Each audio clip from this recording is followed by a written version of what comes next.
What is the most embarrassing thing that's ever happened to you on the court? Ooh, that's a tough one. I don't know if I've ever been asked that question, actually. Curveball. I want you to dream big here. Okay, man. 1v1. Who do you have? I would want to play 1v1 against basketball people, NBA. They're missing shots. Like, everyone's going to make mistakes and everyone's going to miss shots. And, just something that I've learned with my faith is just moving on to the next play. This year we have a new head coach, Pat Kelsey. What's your all's relationship like? It's an interesting way. It's an interesting relationship in a great way. Just his energy that he brings consistently every single day. If you're having a bad day, or if you walk into the gym kind of gloomy or moody or something like that, like, he's gonna bring the happiness and the smiles out of you and just be that dude for you.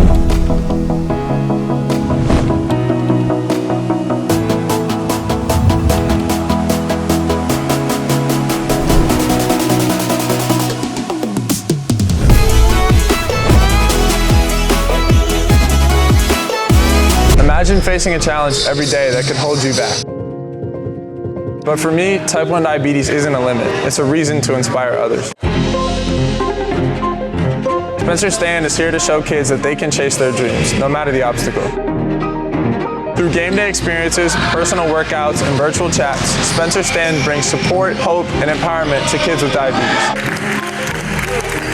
Join me in making a stand. Visit spencerstand.com to learn more.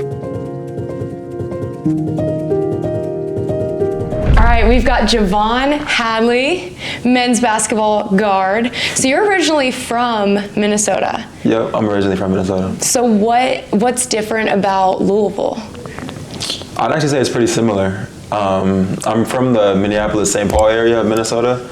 So, like, the city of Louisville kind of reminds me of Minneapolis-St. Paul area. So I kind of feel at home when I'm at Louisville. Yeah, a little bit less snow here. A little bit less snow, yeah. That's a plus for sure. Did you get snowed in a lot, like growing up in the winter? Yep, I did, and that was also positive because I was a kid, so like I got to stay home, play video games, and just hang out with my friends, go outside, build snowmen and stuff like that. Yeah. So what brought you to Louisville? Just the winning culture, the rich tradition of winning basketball. You kind of grow up watching, Louisville, the Blue Bloods, and just everybody that's the top of the food chain, and then just having the opportunity to go play for a team like that is kind of hard to pass up. Yeah, becoming a Cardinal, it's a bold move. Mm-hmm. I love it. So this year we have a new head coach, Pat Kelsey. What's your all's relationship like? It's an interesting way. It's an interesting relationship in a great way. Just his energy that he brings consistently every single day. If you're having a bad day, or if you walk into the gym kind of gloomy or moody or something like that, like, he's gonna bring the happiness and the smiles out of you, and just like kind of be like just be that dude for you. So having Coach Kelsey as a head coach is something that draws a lot of guys in from the portal as well. Yeah, I've talked to a lot of fans, like pregame, before you guys play at the Yum Center, and they all are in such admiration of PK and his energy that he's brought. I mean, he's really brought in the fans to the program, kind of made it this family-like experience, not just for you. I mean, you've kind of said it's like family, right. But also like the students getting involved. I mean, they've packed that place out multiple times this season. Yeah. What's it like kind of having that support, not just from the coaching staff, but from the fan base and the students as well? I think a lot of us, especially on the team, coaching staff, players, I think that we have, and we know that we have the best, fan base in the country. So, just having them pack out the place, every single night, going into there knowing that, they're behind us, every step of the way. It just makes you feel and play more confidently. Just knowing that they have your back. And, there's not too many coaches that'll walk around, the campus, talking to students and, trying to get them to go to the games and, just showing that he cares as well, just outside of, just the basketball, the practices and all the work that he puts in behind the scenes as well. Yeah, so your team, obviously you've had to shift shift a lot with the injuries and everything. How have you overcome that, and what leadership role have you kind of had to step up into? I know it's your first year at Louisville, but how have you taken on a leadership position? I would just say just vocally, just trying to be that vocal leader, just knowing that there's gonna be, down times, there's going to be up times. I mean, like you said, we're dealing with a lot of injuries right now. That just means kind of the next man up. But no, we feel for the injuries as well. Kaysen just had surgery, so that we're making sure that we're there for him as well. But he knows that we have a big game coming up with Kentucky, so we kind of have to shift our focus a little bit more there. Just kind of being like the older veteran group that we have, just being able to try to step up and just play a little bit harder for the guys that can't. Yeah, that's so good. So your team, you guys obviously have a bond. You're a unit. Yeah. And so what's the relationships like there? Who are you closest with on the team?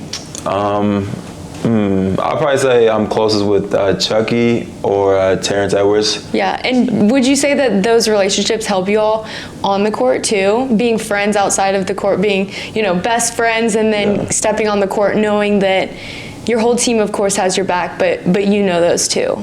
Yeah, I would say so. Just in terms of if something does go wrong and maybe we're yelling at each other on the court or just something like that, we know that it's from a place of love and not just because I'm mad at you or something like that. We know that we got each other's back.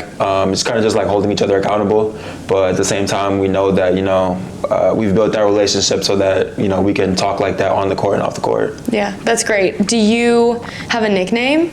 People just call me Vaughn. Vaughn? Yeah, Vaughn. Okay, where'd that come about? Is it just easier to say? Or? Yeah, it's just easier to say. I mean, just short. I've always had Jay, Vaughn, just little short things. But, when I go places and they'll ask me what's your name, and then they'll ask how to spell it or whatever, I just say Vaughn because, they don't know how to spell J'vonne.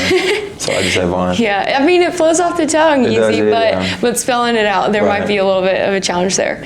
Okay, we're going to switch gears a little bit. Okay. Are you superstitious at all? Extremely. Very? Yeah. Okay, so what's your pregame ritual look like? Walk me through getting to the arena until you step on the court. Okay. I would say when I arrive to the arena, I try to arrive at the same time.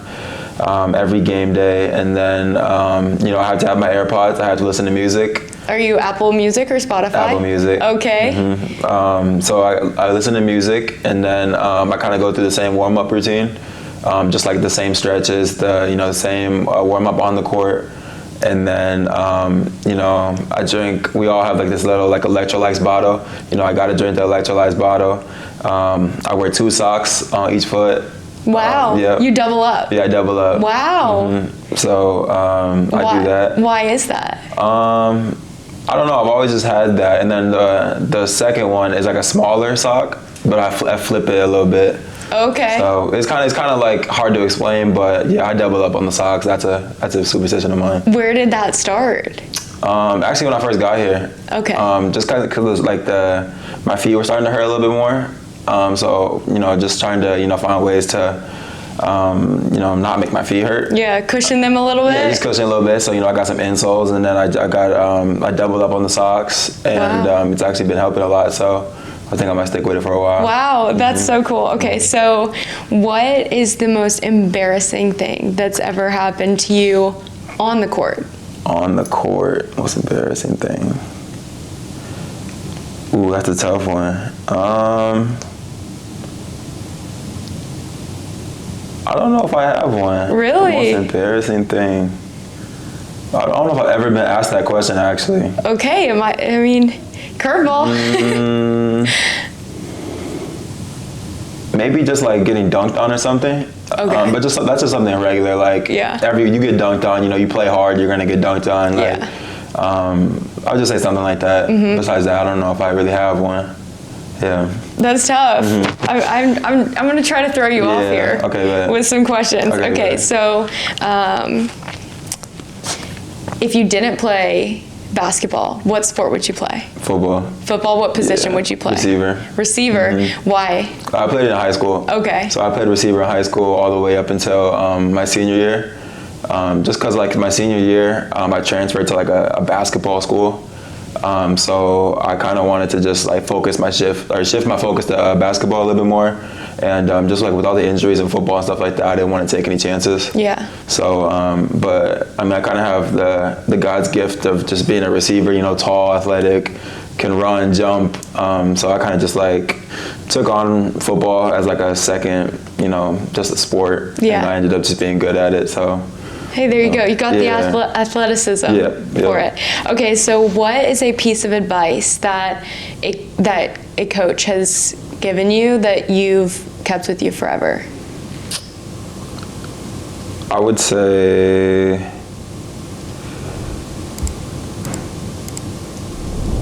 that a piece of advice a coach has given me that's stuck with me to this day would probably just be like you can't have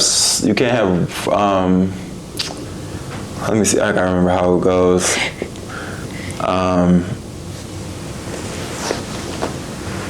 You can't have rain without the mud. It's something that a coach has, a coach close to me has been, just reiterating to me as I've grown on the court and off the court. Just simply meaning that, you're going to have, a lot of different things thrown at you. And, there's going to be, sunshine, rain, but you got to go through some tough struggles to, eventually have that sunshine. So that's just something that's really stuck with me because, just going through like ups and downs as an athlete, on the court, off the court, just like struggling, mentally, physically, whatever the case may be. There's always going to be sunshine at the end, but you have to go through that mud, that rain, just to get to that sunshine. Yeah. As a quarterback of a major Division I program, I know a few things about winning. It takes preparation, dedication, and a competitive drive to beat anyone you go up against. To be a successful trial lawyer, you need to have these same traits. So if you're ready to win, call Thomas Law Offices today. I want you to dream big here. Okay, man. 1v1. Who do you have? Anyone. 1v1. Like in the NBA? Or Anyone. 1v1? Who would you want to play? Who do I want to play 1v1 against? I would want to play 1v1 against Kyrie Irving. Okay. Yeah. Why? Just because he's been my favorite since I was a kid. Okay. Him or Jason Tatum, those two have kind of been my two favorite go-to guys. Yeah, just like the way they play the game, just like in the way they handle things off the court. Both of them has been through like a lot of struggles, and the fan bases have been on them and off them, and just like seeing how they deal with like that adversity. It's just something that like a person like me admires. So yeah, I'll probably play one-on-one with them. Yeah. So, I mean, in this role, I know I mentioned this earlier, but hosting this show, this podcast, I really want to build the bridge between you all, the athletes on the court and the field, and then the fan base. So you talked about the struggles that they've gone through and things that they've overcome. You mentioned that your mom raised you and your sister. Yeah. What was that like? Kind of share about that a little bit. Okay. Yeah, I mean, my grandparents have been a big piece in my life as well. Just kind of growing up, just having me and my sister, just not live on our own, but like have to grow up really quickly. Our mom had to work, 3 jobs at a time to, just make ends meet. And, a lot of the days we would go over to my grandparents' house or they would come over just to watch us and babysit us. So we became really close with them. And just like to this day, my grandparents are a big part of my life. And, I probably wouldn't be who I am or where I am today without them. So, I always try to give them a little shout out anytime I can. And, obviously my mom just trying to work 3 jobs is not easy. And, my sister just being like a bigger sister to me, even though, having like both of us be around each other so much, we're obviously going to fight and stuff like that. But at the end of the day, like we're in it together, we're family, we love each other. So just like dealing with that just helped me grow up and become a man at a young age. And probably it just shaped who I am today. So I'm grateful for that as well. Yeah, I think it makes you a better leader, a better friend. You would be super understanding. Right. I'm sure you're super understanding. And I feel like that also helps your relationship with your mom. Yeah. You all are close. Yeah. So, does she come to all your games? Yeah, she tries to. Yeah. She still works, but I try to make sure that she tries to get to every game that she can. And my grandparents trying to get them out to a couple games as well, even though they're a little bit older. My sister, she just had 2 babies. Wow. So yeah, she's been a little bit preoccupied. Wow, yeah. So try to get her out to a game or something like that maybe. Oh, that's awesome. Are they twins? No, they're not twins. Okay. But they're close in age though. Okay. So her hands are full. Kind of like you guys are. Yeah. Yeah, so it's kind of, it works out. I'm sure they're going to be close, just like you and your sister. That's so fun. Okay, so you played football growing up. What is another experience that you had that I think, let me rephrase that. Growing up, what is an experience you had or something that you did that helped you become who you are? Something that kind of propelled your character? I would say kind of just being like a highly recruited kid out of high school. And then, COVID hit. So it changed a lot of the way that people, recruited and the paths of a lot of people. So I ended up going to a mid-major, Northeastern in Boston. And, just got stuck behind some older guys. The COVID year granted them another year, so they got to come back. And, the time was ticking, so I had to, just pick Northeastern. It's a really, really good school. Academically, good basketball program in the heart of Boston. I just wanted to go out there and, try to show my talents. And, it wasn't in God's plan. And so, I went to a junior college. And, at that junior college, you kind of learn a lot at junior college because, not too many people make it out of junior college. So, I had to also grow up in that aspect of, life and just, becoming a leader and, just becoming, just trusting the process is really what you have to learn at JUCO. And, I became close with God because a lot of struggles I had, just not knowing if I was going to make it out, just hearing other people in my ear and, you're a highly recruited kid and then you go into junior college and I feel like that's really shaped me and just has really helped my relationship with God as well. So, I'm really grateful for that experience. Yeah, and I want to open the door for you to talk about your faith a little bit. Okay. I mean, obviously you have to trust God's plan and you are somebody that leans on your faith. Yeah. How has that helped you in the spotlight of being a highly recruited athlete, of, playing at multiple schools, being a star on the court? I mean, there's only 5 guys to look at when you're out there. So how does your faith help you in balancing all of the things? Yeah, I would say something that I've learned that he's taught me is kind of just moving on to the next play. You're gonna make mistakes. You're gonna mess up. You're gonna he just always finds a way to help me in my mind know that just move on to the next play, because you're gonna make mistakes, and at the end of the day, you just have to move on. No one's perfect. If you watch the NBA, if you watch the NFL, NFL guys are dropping passes and they're professional, receivers. Basketball people, NBA, they're missing shots. Everyone's going to make mistakes and everyone's going to miss shots. And, just something that I've learned with my faith is just moving on to the next play. That's so good. That's great. One last little fun question. Okay. So Christmas is coming up. What are your Christmas plans? Actually probably staying in Louisville just because, I got a brand new puppy, Pearl, middle name E, last name White. I have to say her name like that every time. I love it. She's a little baby German Shepherd mix. Oh. But they say her nose is part Mastiff or whatever, so she might be a little bit bigger than a regular German Shepherd. Oh my gosh. So yeah, but she's a little menace right now, to say the least. How old is she? 6-7 months. Okay. So yeah, she's biting everything and running around, and when you let her out of the kennel, she's running around.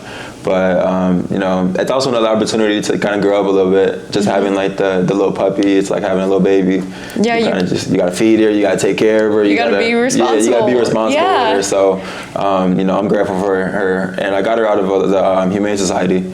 Oh, that's in Louisville. awesome. Yeah, so she was actually sick when I got her. I saw her on the website, and so I went there, and she wasn't at the display. So I had to go up to the desk and I was like, hey, do you have Pearly White? I don't see her back there. And they were like, yeah, she has a cold right now, so she has to stay away from all the other puppies.